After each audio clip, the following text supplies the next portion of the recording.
रावण के पूर्व जन्मों की कहानियाँ। अल्पविराम। रावण अपने पूर्व जन्म में भगवान विष्णु के द्वारपाल हुआ करते थे, पर एक श्राप के चलते उन्हें 3 जन्मों तक राक्षस कुल में जन्म लेना पड़ा था।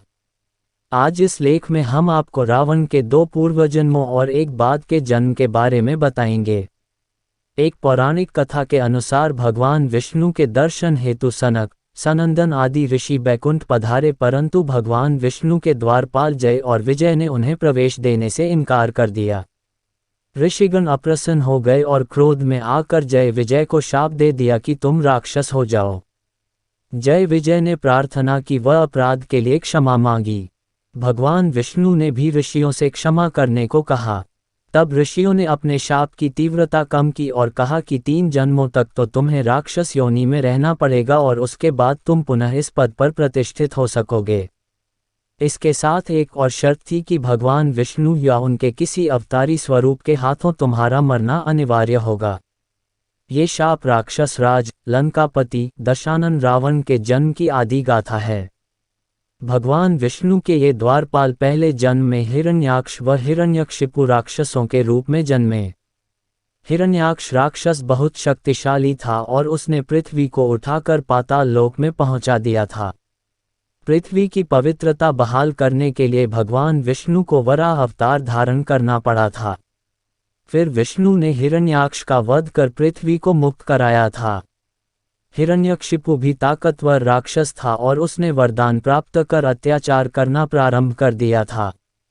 भगवान विष्णु द्वारा अपने भाई हिरण्याक्ष का वध करने की वजह से हिरण्यकशिपु विष्णु विरोधी था और अपने विष्णु भक्त पुत्र प्रहलाद को मरवाने के लिए भी उसने कोई कसर नहीं छोड़ी थी।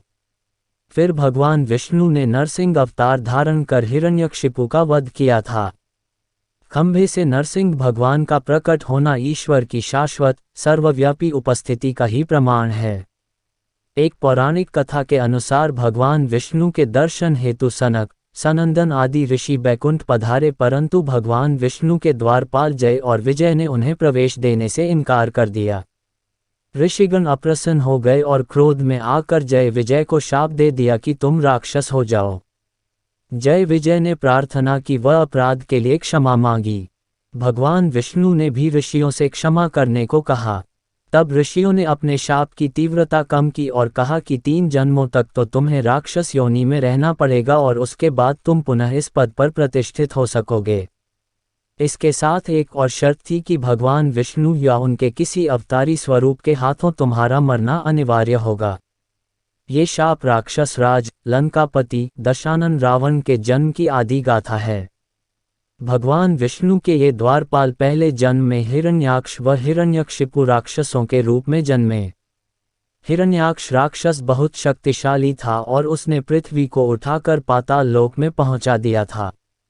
पृथ्वी की पवित्रता बहाल करने के लिए भगवान विष्णु को वराह अवतार धारण करना पड़ा था।